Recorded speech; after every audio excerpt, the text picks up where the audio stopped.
To get an out details report from my reports section in Pocket HRMS 2.0 mobile app.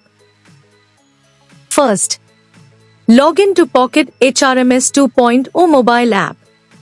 Click on the three horizontal lines, hamburger menu, on the top left. Then, from the menu list, select the Leave module, then navigate to the My Reports section within the Leave module. Then, click on In Out Details to view the comprehensive report. You can view it here. In case, if you want to filter any specific In Out Details data, then click on Filter icon. Fill in details such as date range as per your need.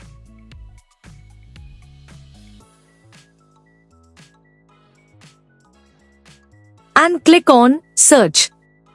You will get the filtered report as per your need.